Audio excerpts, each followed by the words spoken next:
Vamos conversar sobre relações, sobre sexo e sobre amor próprio. O meu nome é Catarina Beato e este é o podcast A Vida Resolve-se Sozinha. Bem, estamos aqui para mais um episódio de A Vida Resolve-se Sozinha. Desta vez eu primeiro fui raptada e agora raptei este casal.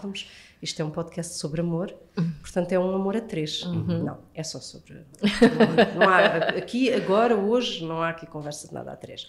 Bem, eu vou tentar dizer o apelido da Mia sem parecer que estou no IKEA a dizer asneiras. Portanto, Mia Uven é a guru da parentalidade consciente e positiva.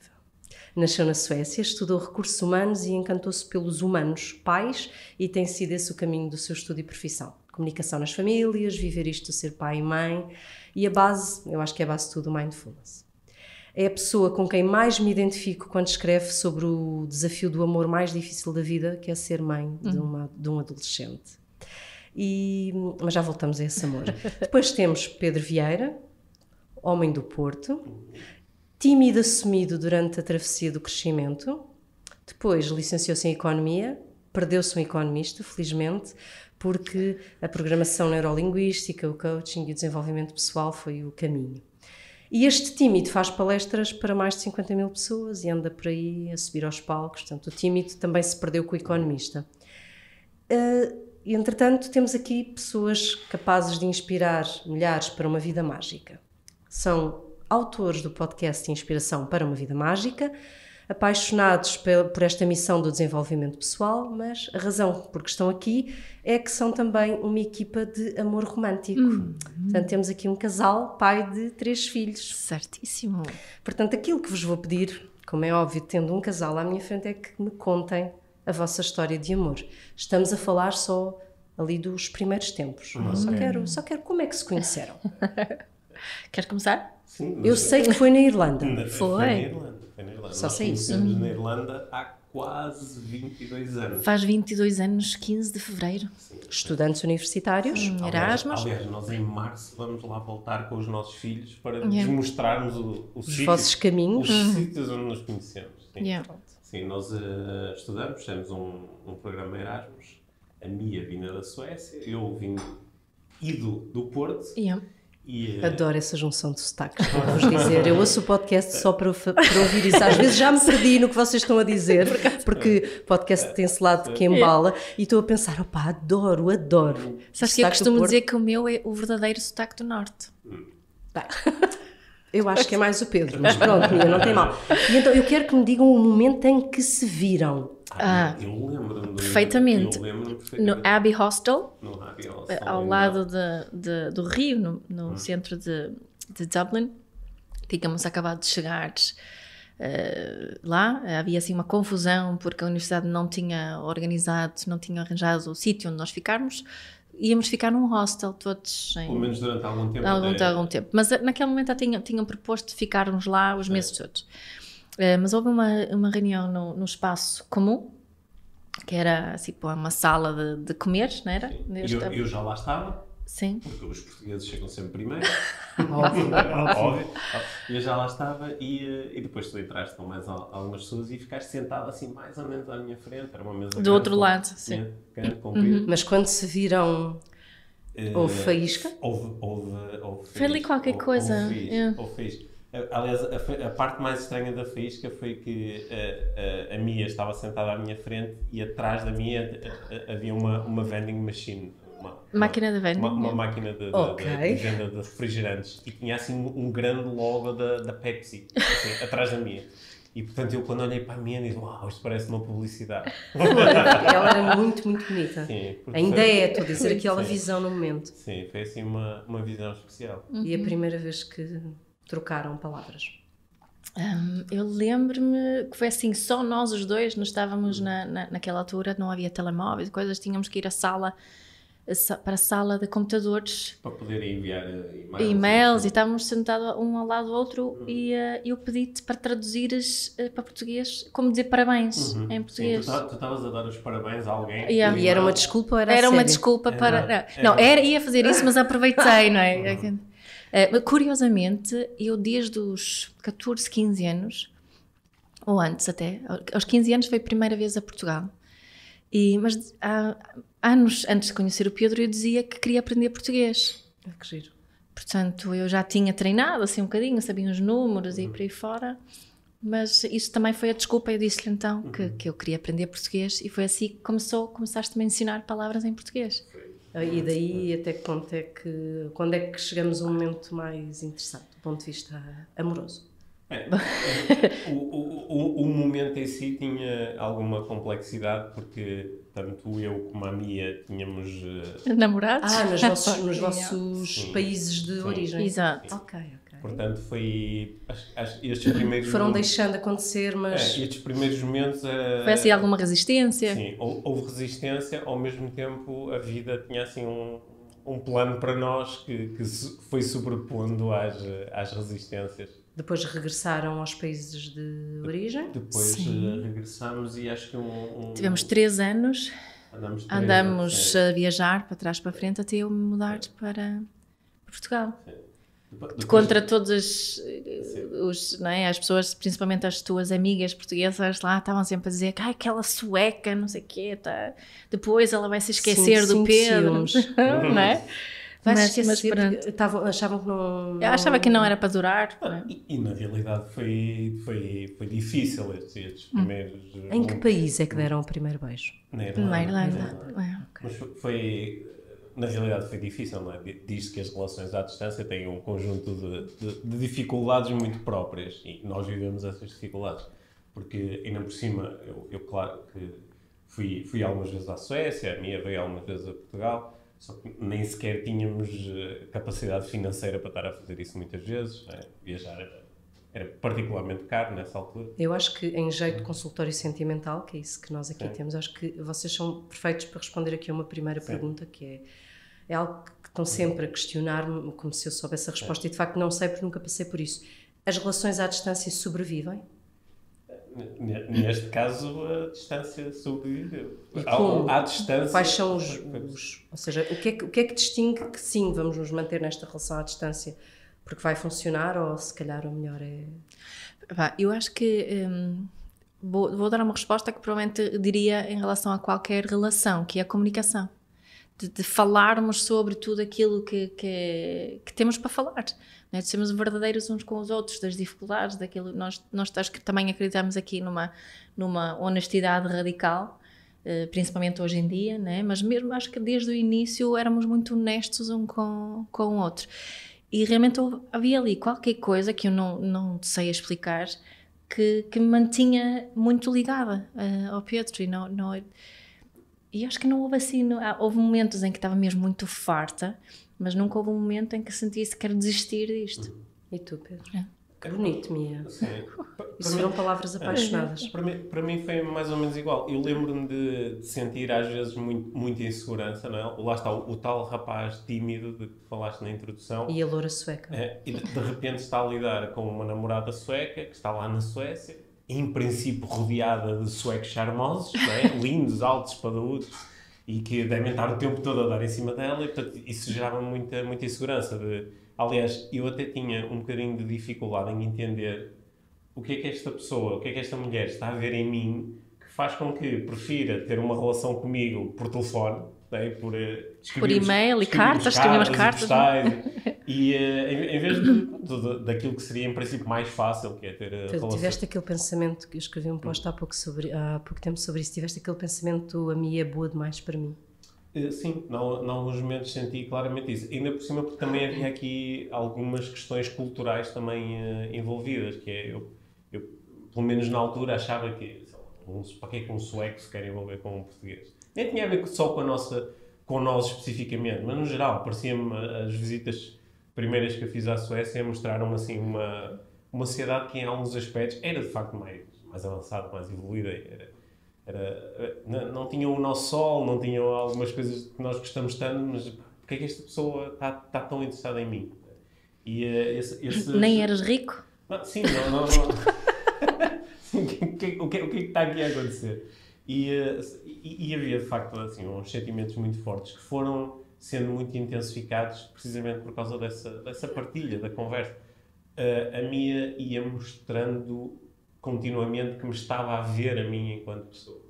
E isso ia intensificando também os meus sentimentos e a minha vontade de estar mais tempo com a Mia, de prolongar isto. Achas que a Mia contribuiu para que o Economista se perdesse e se ganhasse um grande coach?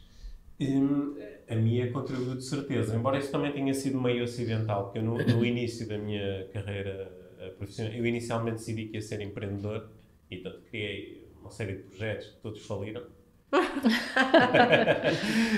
Depois achei que se calhar era uma melhor ideia ir trabalhar para as empresas dos outros, né? E fui trabalhar para uma multinacional onde fiz carreira durante uns anos e foi aí que de uma forma mais ou menos acidental eu encontrei o coaching, né? Durante algum tempo. Nesta altura a Mia já trabalhava nesta área ou ainda estavas nos recursos humanos? Ainda estava nos recursos humanos nessa altura. Mas a Mia já, tu começaste a falar sobre coaching. Coaching, eu comecei e fiz um curso online de coaching há muitos anos, há 15 anos. Mais. Sim, ou seja, mas esse caminho já foi depois feito em conjunto. Esse caminho foi totalmente em conjunto. Foi sempre é quase, quando eu olho assim para o nosso percurso nesta área do desenvolvimento pessoal, é continuamente um a puxar pelo outro, um a chegar com um estímulo, o outro a chegar com outro estímulo, o outro vai fazer um curso, o outro descobre não sei quem, o outro lê um livro. Isso também tem sido uma base de, ou seja, numa boa relação tem sido algo que vos vai alimentando também? Em termos de a vossa parte profissional acaba por alimentar também a relação? Sim, eu acho que às vezes protestam um bocado, dizem, mas vocês estão sempre a falar. A minha mãe também diz muitas vezes, vocês estão sempre a conversar, como é que é possível ter tanto assunto, como é que é possível estarem sempre a querer estar a tomar um café e a conversar um com o outro? Eu acho que também é aqui uma outra coisa que nós somos muito amigos, não é? O Pedro é sem dúvida o meu melhor amigo. Portanto, além de companheiro de vida, que eu acho que é assim a definição que nós temos um para o outro, mesmo companheiros de vida, somos mesmo muito, muito amigos. E chateamos-nos também. mas acho que aqui há tanta conexão que sim, já que agora nesta visão aqui. quase de relação, agora estamos a ter aquela parte da visão da relação perfeita, porque é que se zangam? Quais são os principais motivos que levam a coisas zangar? estúpidas, tipo o Pedro não fez, agora o que eu estava a pensar, qual foi a coisa que te última irrita coisa? muito no Pedro? E ele demora muito tempo a tratar de coisas de casa, tipo, olha, há meses que diz que vai mudar a fechadura da caixa de correio, ainda está lá um pauzinho e para tu, conseguir Pedro, fechar. não vamos ser, o que é que mais te irrita na minha? Eu gosto muito de olhar para o significado maior das coisas e irrita-me quando o significado maior das coisas passa para o segundo plano e agora estamos a discutir, por exemplo, porque é que a caixa de correio não está arranjada. Sim. Porque no meu mundo, ok, claro, vamos arranjar a caixa de correio, mas o que interessa é o amor e a relação e estarmos aqui um com o outro. Então isso às vezes irrita-me que a parte prática da vida, de repente, parece que é a coisa mais importante. Mas vamos regressar um bocadinho atrás. Portanto, a dica para quem tem relações à distância é de facto essa honestidade, essa comunicação que permita perceber se é um projeto que tem pernas para andar e que poderá dar o salto, ou se é algo que vai ficar pelo caminho e que vai manter essa distância. A Mia vem para Portugal, é uma decisão que é tomada em conjunto ou também tinha a ver com os teus interesses profissionais? Bom, e no fundo foi uma decisão porque eu achei que era mais fácil para mim viver em Portugal do que seria para o Pedro viver na Suécia, profissionalmente. Porque eu costumo dizer que eu aqui em Portugal eu sou uma imigrante de luxo, porque sou sempre muito bem tratada. E às vezes isso me envergonha um bocadinho, porque sinto que sou privilegiada por vir de um país nórdico que as pessoas acham que é todo especial e eles dizem, mas não percebo porque é que queres vir aqui, deve ser o sol, não é? Não, é muito mais do que isso, eu adoro Portugal. Os meus filhos também, portanto, nasceram cá, né? E quase que estou cá há tanto tempo como estive na Suécia. Nessa altura, 3 anos, vieste, casaram, passado algum tempo? Não, nós só casamos... Só casamos muito... já tínhamos 3 filhos. Nós decidimos que queríamos casar com os nossos filhos e eu queria... Então foram viver juntos no Porto? Sim. No Porto. Em Matosinhos. É romântico. Eu percebo o que o Pedro há pouco disse. Eu entendo que seja um bocadinho difícil para nós, portugueses, com a mentalidade, perceber porque é que a mulher sueca vem viver para Matosinhos. Foi isso, Pedro, que sentiste? Num apartamento rasco. Foi isso que senti. E isso era uma espécie era uma pressão, não é? Como a minha disse, fomos viver para um apartamento muito rasca. E o meu apartamento era muito giro. Lá na Suécia. Eu estava continuamente a imaginar que a minha devia estar decepcionada. Só que ela, curiosamente, não era isso que me mostrava, pelo contrário. Era que estava...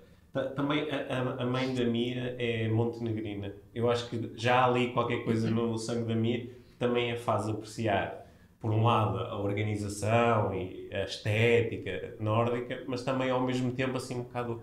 O caos e o desenrascanço e o saber estar numa esplanada até às tantas dos portugueses. Mas é engraçado que isso é outra questão. Muitas vezes as pessoas estão numa relação com alguém que aparentemente é radicalmente diferente da nossa realidade. Até pode ser a nível social, não é? Porque vem de uma situação privilegiada em termos ou económicos ou sociais, ou seja o que for, e outra pessoa que está noutra situação. Mas isso é possível, ou seja, as pessoas podem encontrar nas suas diferenças um lugar comum.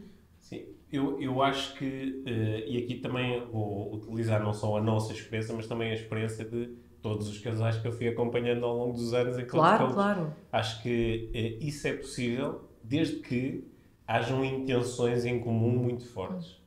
Porque quando as intenções comuns não existem, nós tendemos a olhar para aquilo que nos afasta como motivos de discórdia, de discussão e que vão aumentar ou acentuar o afastamento. Que tipo de intenções comuns? Exemplos, neste caso não o vosso, mas quem acompanha. Olha, por exemplo, uma intenção que foi ser muito importante para... Sou eu. Está desligado. Uma intenção que nós os dois tínhamos em comum e que fomos intensificando era a intenção de nos desenvolvermos, de aprendermos. Acho que ambos somos muito curiosos em relação ao que é a vida, o que é a experiência humana, o que é esta coisa de sentir, de pensar, de fazer escolhas. E a aprendizagem, por exemplo, é uma das intenções que é muito comum e que nos aproxima imenso. Portanto, isso é um exemplo de uma intenção que faz com que as coisas que nos afastam, as experiências culturais, sociais, que depois elas... À luz dessa intenção, elas vão servir para... Como eu quero aprender, estou curioso sobre estas diferenças. A minha está curiosa sobre as diferenças. Imagina que esta intenção não existir. Estas diferenças iam servir para nos afastar. Sim, toda a atração ou o fascínio inicial podia, no momento em que a Mia estivesse no apartamento em Matosinhos, podia esse choque da diferença ser muito mais forte do que a paixão. Portanto, tiveram que existir os outros momentos de ligação. Depois... Ficas grávida da vossa primeira filha. Sim. E nessa altura, deve ter sido por essa altura que te começas a interessar pela questão da parentalidade. Sim, comecei a ler imenso. Eu acho que uma coisa que tem sido muito constante também, isso que estavas a dizer, é a aprendizagem, um estudo. E eu comecei mesmo a estudar a sério parentalidade. Depois intensificou-se, mas já aí comecei a... E achas que regras... vamos trazer a palavra regras, mas que ensinamentos da parentalidade consciente e positiva é que tomas para a questão do outro amor, do amor romântico? Ou seja, o que é que achas que dessa aprendizagem, desse estudo para a parentalidade podes levar para uma relação saudável?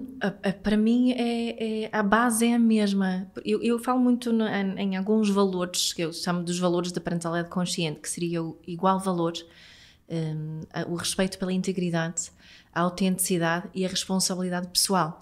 E estes 4 valores acho que estão muito presentes aqui na nossa relação romântica também. Não quer dizer que nós sempre consigamos praticá-las, principalmente o igual valor, que às vezes é difícil. Se tivermos algum conflito assim, eu tendo a achar que o meu lado, eu é que tenho mais razão, não é? E tens.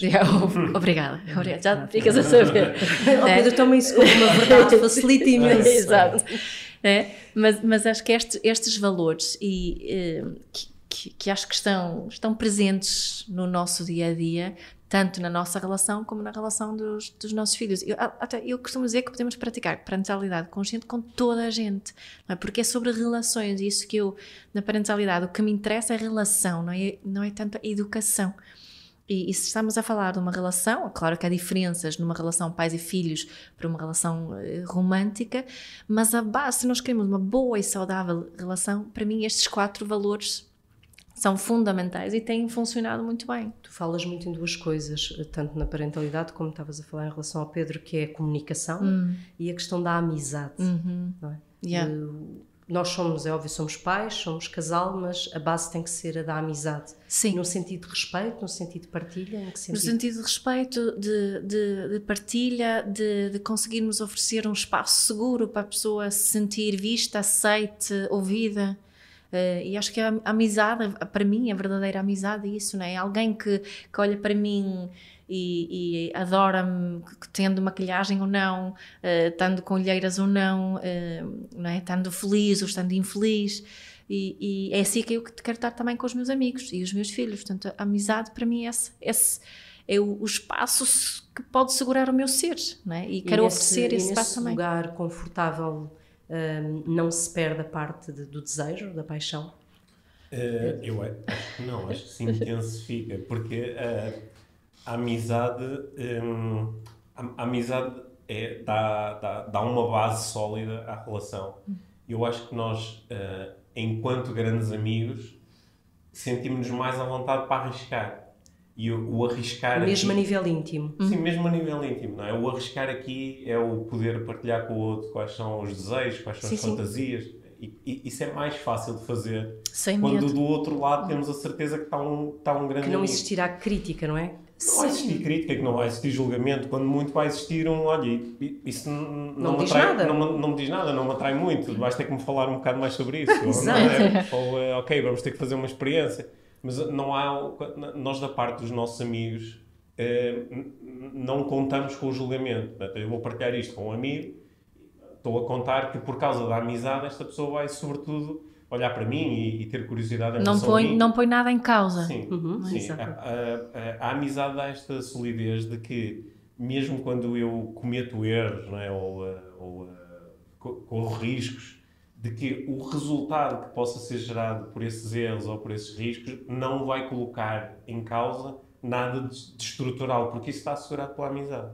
E acham que a vossa formação, porque vocês estudam desenvolvimento pessoal, ajuda no facto da relação, ou seja, ajuda-vos a repensar, a perceber o que é que podem estar a fazer de melhor, porque vocês, não é como alguém que está, por exemplo, a estudar contabilidade, contas.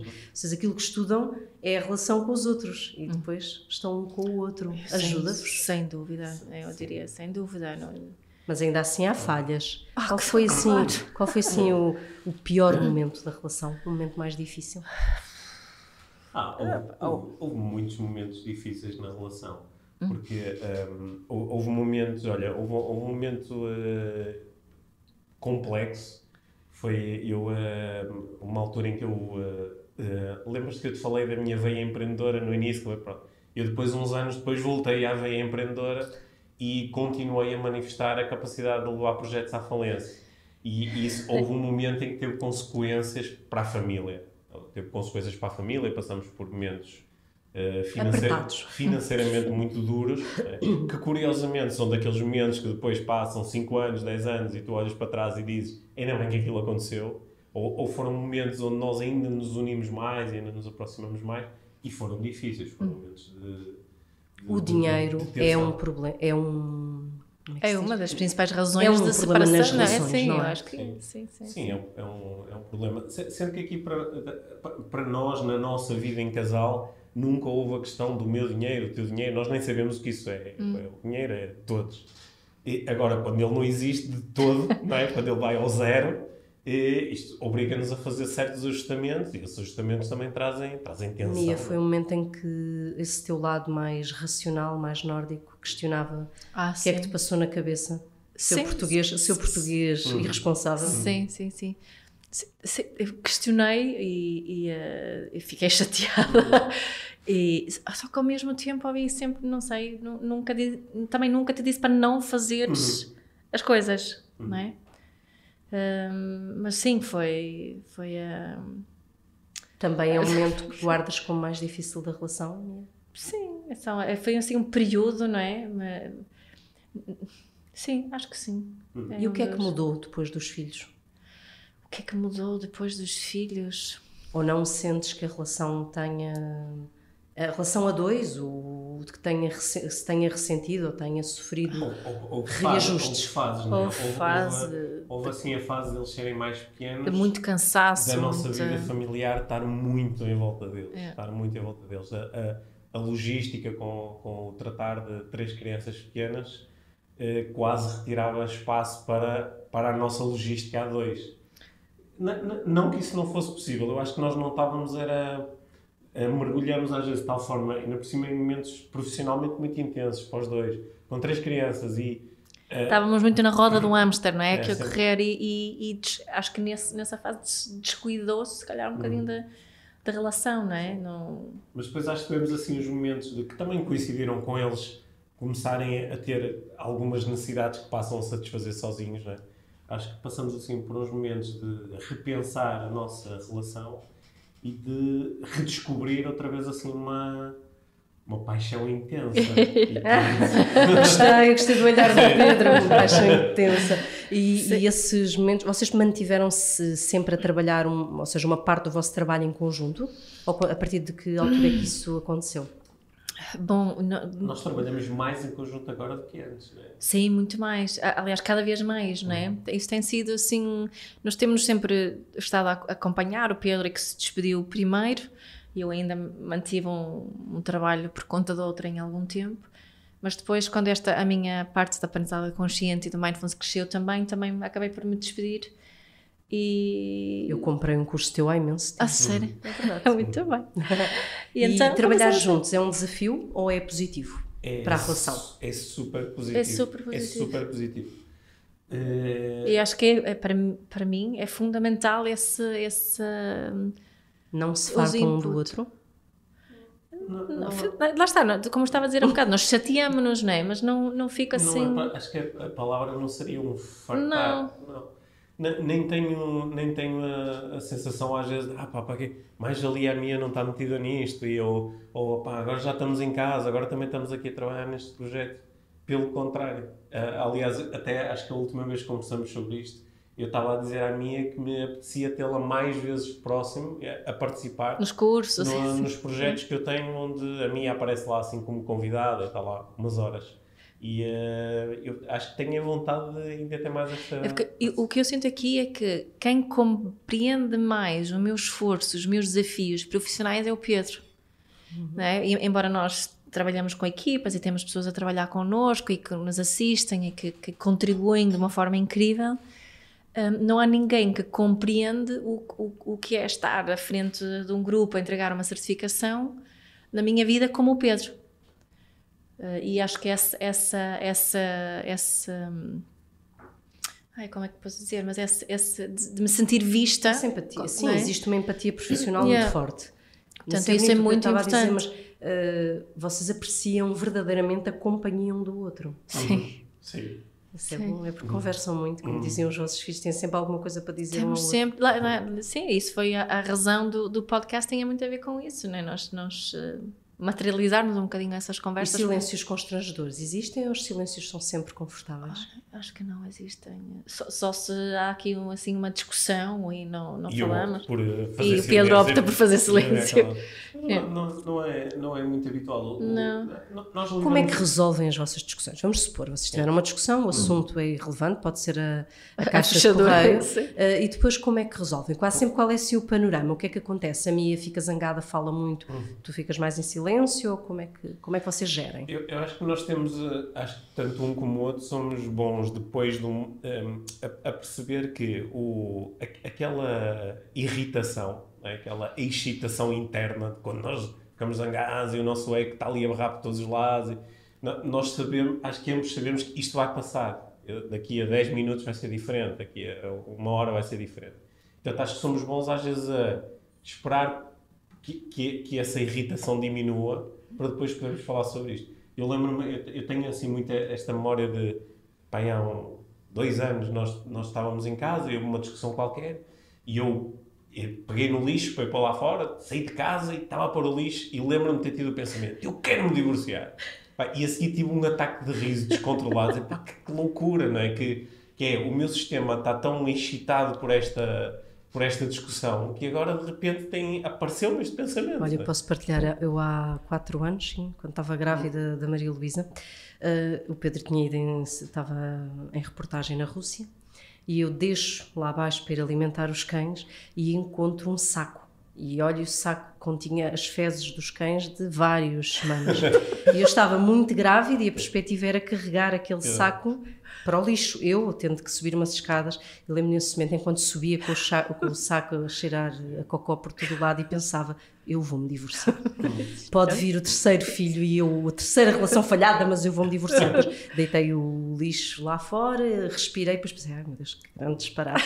Mas sim, há aquele momento, se calhar envolve sempre um saco do lixo. Sim, mas acho que é importante, e aí de facto cruza-se aqui o nosso trabalho na área do desenvolvimento pessoal, claro que se cruza com a nossa própria experiência, que é quando eu estou a ter esse pensamento, eu simultaneamente consigo observar o pensamento e perceber de onde é que ele vem e perceber que ele não significa nada de transcendente, é só uma forma até um bocadinho infantil de lidar com uma coisa que é temporária. Mas eu acho que nós, da vossa experiência profissional, podemos tirar aqui algumas dicas fundamentais para relações mais saudáveis. Eu acho que uma delas, sem dúvida, que a minha há pouco disse, é a questão da honestidade. Da honestidade barra comunicação. E a outra, eu acho que era aquilo que tu dizias, Pedro, agora, que é, antes de conversar, calarmos o nosso ego. Ou seja, darmos espaço. Eu sei que nem todas as pessoas conseguem fazer isto.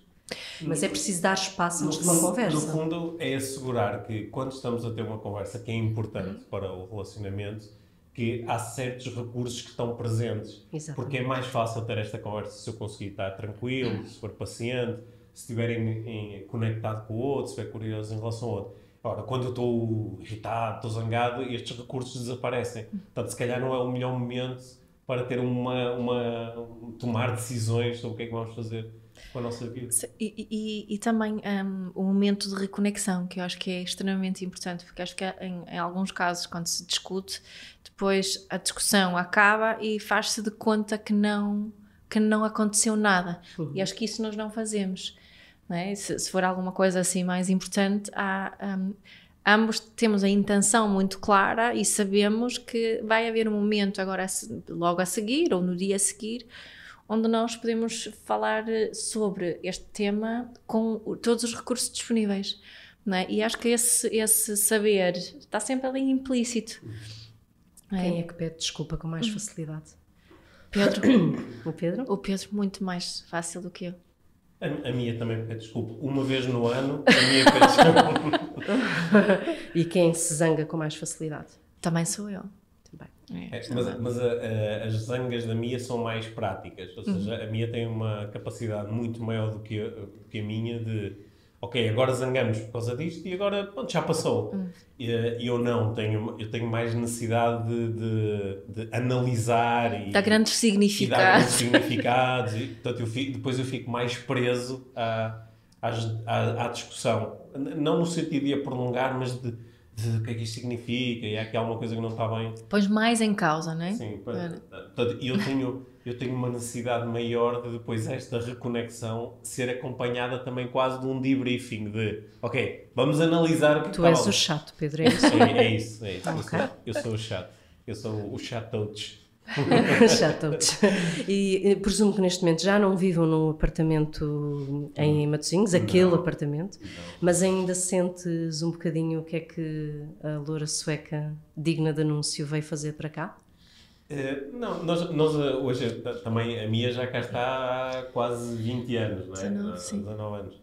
E portanto, nós passamos sempre uma boa parte do nosso verão na Suécia, portanto, também acho que vamos mantendo essa ligação com a Suécia. Sempre que nós lá vamos, como ainda agora quando estivemos no Natal, eu tenho sempre a sensação de eu podia morar aqui. Era um sítio super agradável para morar, a natureza, a organização, a forma como a sociedade está estruturada, a forma como se facilita o trabalho de ser pai.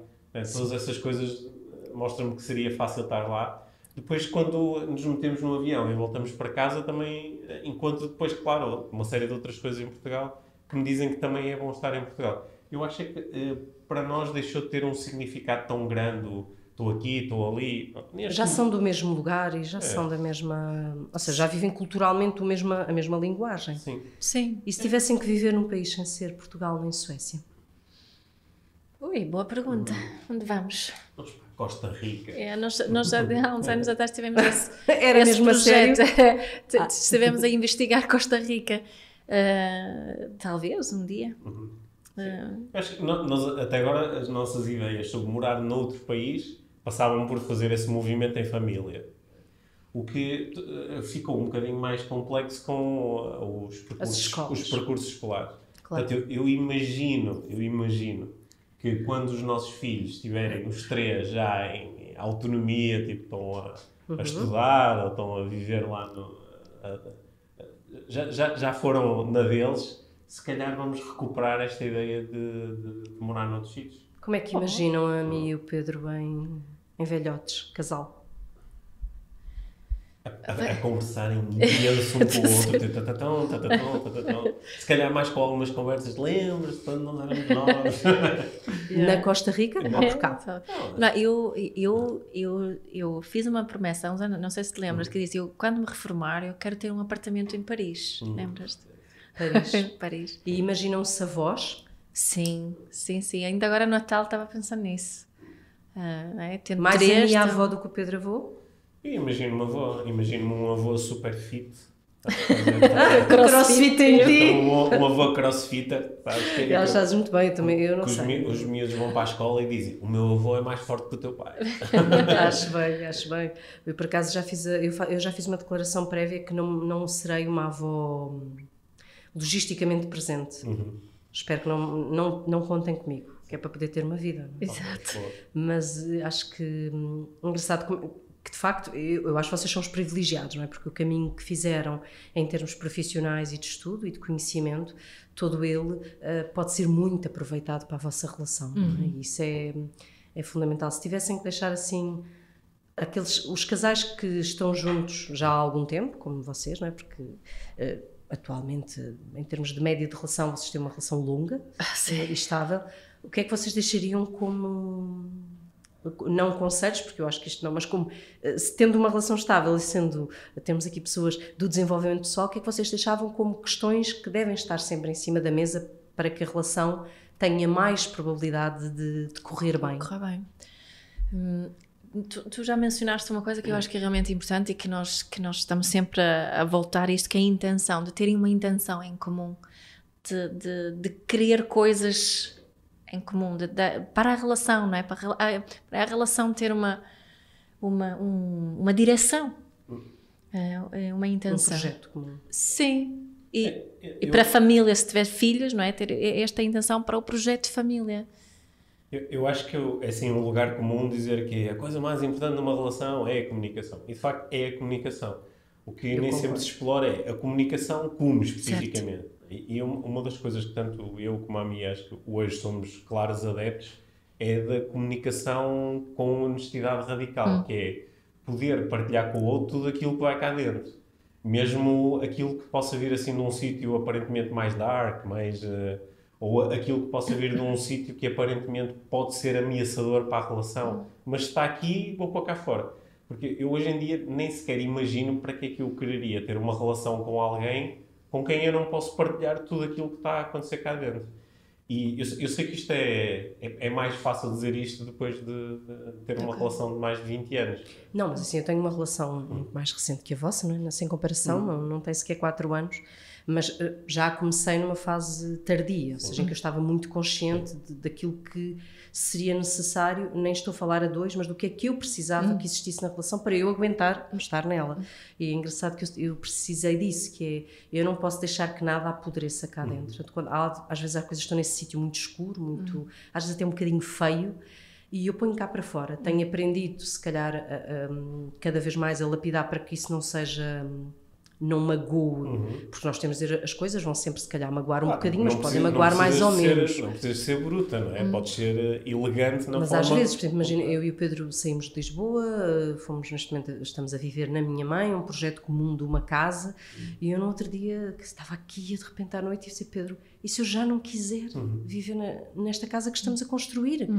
E é engraçado porque, quer dizer, eu pensei que ele vai pensar que eu já não quero nada disto, que eu quero desaparecer, e eu disse, então pronto, mudamos para outra qualquer. E aquilo foi, só dizer-me aquilo, mudou completamente a minha perspectiva. No dia seguinte eu estava novamente calmíssima só de pensar, ok. E portanto, eu acho que é um assunto que nós podemos até voltar à conversa um dia, mas esta questão da honestidade radical é arriscada. Eu diria que é quase um exercício tipo saltar de paraquedas, porque tem essas questões da zona negra, como é que o outro vai aceitar a nossa zona mais dark, ou até as nossas fantasias mais estranhas, mas que de facto é isso que nos conecta verdadeiramente. Sim, e porque tem dois lados, né? Tem o facto de eu dizer as coisas, mas também tem outro de eu receber as coisas. Portanto, essa é que é também um enorme exercício do Pedro, ou eu partilhar alguma coisa para o Pedro e ele oferecer-me esse espaço. Não é? Porque essa honestidade radical, posso estar ali a dizer coisas, mas preciso de alguém que possa receber isso num espaço sem julgamentos, num espaço nem sempre de compreensão, não é? Não podemos exigir isso, mas pelo menos de aceitação. E outra coisa que é a curiosidade, como estavas a partilhar há bocado, não é? Conta-me mais sobre isso, então não estou a perceber bem. Acho que isso também é mesmo muito importante. E eu acho que nós estamos a procurar levar isto enquanto casal até um sítio onde não haja nenhum limite nesta partilha. Não é? É isso que nós estamos a viver. Eu sei que muitas pessoas nos podem ouvir e dizer assim, ok, eu claro, vou partilhar as coisas, mas não tudo. Há certas coisas que eu não posso partilhar porque o meu marido ia ficar chateado, porque a minha namorada Dá-me um exemplo. não ia entender. Sei lá, as primeiras coisas que saltam normalmente... São traições. Sinto-me atraído por aquela pessoa, ou acho aquela pessoa muito interessante, ou gostava de conhecer melhor aquela pessoa. Então eu vou partilhar isto, isto logo à partida coloca em causa a relação. Ou não. Ou não. E eu tenho a certeza que é ou não. Exato. Eu estava a pôr aqui no lugar da concepção comum. E como estas coisas não são partilhadas, mas são vividas internamente... Tornam-se fantasias e traições. Sim. E em algum momento, quando eu não consigo verbalizar aquilo que eu realmente quero, desejo, fantasio, isto em algum momento vai se transformar em ressentimento em relação ao outro. Porque eu internamente, quando há aqui uma narrativa que é a razão pela qual eu não posso viver as minhas fantasias é por causa do outro. Só que eu nem sequer as partilhei, eu nem sequer criei espaço, isto nem sequer é uma coisa em comum. Isso vai muito em contra a conversa que tivemos aqui com o psiquiatra José Gameiro. E ele falava muito dessa questão se nós não verbalizarmos as nossas fantasias, nunca daremos sequer chance ao nosso parceiro de se tornar parte da sua concretização. Isto mais a um nível mais sexual. Mas aquilo que dizes, se eu interpretei, eu acho que é de facto isso, que é... Há questões, imagina eu encontro alguém que até gostava de conhecer melhor. Quando não o partilho com o meu companheiro, com a minha companheira, há uma parte logo nesse pensamento que se torna de traição, não é? Sim, porque há uma parte de ti que fica fora do relacionamento. Ok. E eu acho que isso é que é realmente problemático, porque isso é que a prazo vai começar, qual foi a palavra que utilizaste há pouco? Vai começar a apodrecer, porque é uma coisa que está ali, que não é regada, não é nutrida, não está ali, não é arejada. Nem arejada, não é? Eu tenho muito essa sensação desses pensamentos que se ficarem cá dentro, parece que se vão de repente tornando coisas cada vez mais feias, e quando saem, não, parece que ao sair, afinal nem sequer era assim uma coisa tão... Até porque, curiosamente, muitas das nossas fantasias, quando elas são verbalizadas, nós até percebemos que, sim, de facto isto é só uma fantasia. Não é que eu quero mesmo viver isto. É só um movimento que existe dentro de mim. Outras coisas não.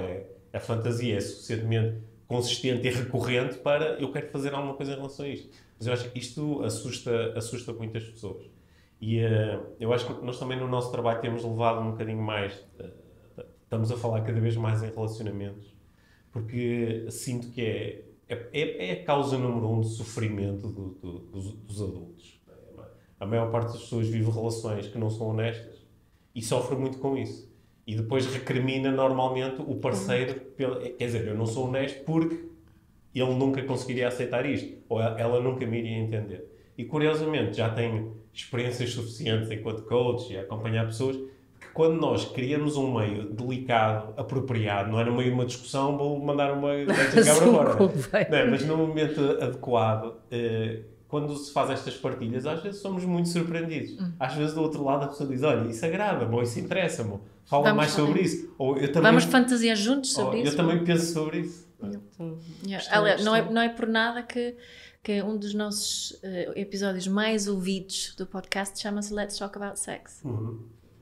Não, as pessoas falam um pouco sobre isso. Engraçado, é por isto que eu achei que um podcast sobre amor em jeito de quase consultório sentimental faz sentido, é porque existem tantas vergonhas, tantos medos, tantas coisas que as pessoas, que muitas vezes, imagina, uma mensagem de alguém que me diz, Catarina, eu acho que o meu marido isto, e eu disse, mas porquê é que não lhe pergunta? Porque ele não vai levar a bem, mas a pessoa nem sequer sabe. E se não levar a bem, será que aquela relação fará sentido? Eu não estou a dizer que aceite a crítica ou a fantasia, mas alguém que recrimina ou que proteste perante, seja o que for que eu tenho para dizer, será que isso é uma relação saudável? Não é? E eu acho que é preciso também as pessoas que querem ter relações perceberem que elas é que ditam as regras da sua relação. E às vezes vivemos na relação de acordo com regras que nos foram impostas, que tem que ser assim, desta forma, como estavas a dizer há bocado, não é? Primeiro tem que se casar, e depois tem que ser filhos, e depois temos que ser só nós os dois sempre, e depois se ele olhar para outra deve ter estar alguma coisa mal com a nossa relação. Não, estamos com assim uma série de regras que podemos questionar. Eu depois posso ir ao Porto só para falarmos sobre amor plural e outras relações, porque acho que isso dá um episódio assim longuíssimo, mas sim, as pessoas têm muito verdades que tomaram como absolutas e muitas vezes não dão espaço a... E às vezes nem sequer expressam aquilo que estão a sentir, porque às vezes pode ser só algo que pensaram e que só o facto de falarem vão perceber, como o Pedro dizia, que isto nem sequer tem tanta importância, ou vão perceber, olha, isto está, de facto está a anular-me enquanto pessoa porque eu não estou a expressar. Exato. E as pessoas vivem muito na expectativa de que o companheiro ou a companheira vai adivinhar os nossos pensamentos e os nossos desejos, não é? Muito. E isso não acontece. Não somos bruxos, nem bruxos. E quando o fazemos, às vezes estamos só a alucinar, não é? Muitas mulheres que eu ouço, quando dizem coisas sobre o companheiro, são meras alucinações. Tipo, ele adivinhou que eu precisava não sei do quê? Não, ou que eu acho que ele está a pensar nisto, aquilo sobre mim, ou ele está a fazer isto, aquilo, ou eu acho que ele olhou para aquela, será que tem um caso? Não é? Em vez de falar. Portanto, contam muitas histórias na cabeça. E as relações sobrevivem às traições, às verdadeiras traições? Eu acho que sobrevivem às verdadeiras... Se falarmos sobre elas, se as utilizarmos como um momento de transformação da relação, porque a relação a seguir a uma traição tem que mudar. A comunicação, eu acho, quer dizer, vocês vão sempre bater a uma palavra na qual eu acredito profundamente, que é a questão da comunicação, e vocês estão aqui, estão juntos há tanto tempo, e vocês têm a questão, vocês sempre comunicaram em português ou juntos continuam a comunicar numa outra língua? Nós comunicamos durante muitos anos em inglês. A Mia aprendeu a falar português muito rápido. Pois, é impressionante. O meu sueco é igualmente fluente. Não. Também vais ao IKEA e dizes disparates? Sim, também digo disparates. Mas tenho lá os meus filhos para ajudar. Mas nós durante muitos anos, o inglês foi a nossa língua de eleição. E conseguiam encontrar uma total empatia quando conversavam em inglês? Sim, durante muito tempo preferia falar, mesmo que eu tinha aprendido português, preferia continuar, principalmente as conversas importantes que nós tínhamos em inglês, porque eu costumava dizer que aí éramos iguais, não é? No inglês éramos pelo menos iguais. Hoje em dia não falamos português. Até porque nós começamos a ter muita resistência em casa dos nossos filhos a falarmos tantas vezes inglês, porque quando eles eram pequenos não entendiam e sentiam que isto criava aqui uma separação. Aliás, às vezes o falar inglês era propositado para eles não entenderem. Exato, na minha casa isso não funcionaria. Eu acho que eles percebem melhor inglês do que eu mesmo. Sim, hoje em dia eles... Não há hipótese. Hoje em dia não há hipótese com a língua nenhuma, a não ser que vamos aprender um idioma novo. Bem, eu vou arriscar a dizer que o vosso amor é um lugar mágico. E é uma coisa mágica. E espero que vocês assim continuem, porque eu depois, quando tomo casais como referência, preciso que isso se mantenha para bem dos meus valores e das minhas referências. Sentem a pressão e gostava de voltar a ter-vos com todo o gosto para falarmos sobre coisas, porque eu acho que vocês têm um lado, vou-vos dizer, não sabia, mas acho que vocês têm um lado muito mais de desenvolvimento pessoal, mas muito mais denso e à frente do que aquilo que... Uma pessoa fica-se pela parentalidade e a parentalidade envergonha-nos às vezes nos espaços para falarmos de outros temas. Sim, eu acho que faz falta e vou convidar-vos para estarmos juntos a 3 a falar sobre amor plural. Muito bem. Aceitam o convite? Aceitamos. Pode ser cá ou lá, tanto faz. Aceita só a minha, só a 2. Vamos chamar o Pedro ou o Pedro ser a 4. É? Então pronto, fica combinado. Eu posso trazer o meu Pedro a 4. Parece-me bem. Está bem. Parece-me bem. Fica combinado. Obrigada. Obrigada. Muito obrigada. Fica sem planos. Obrigada.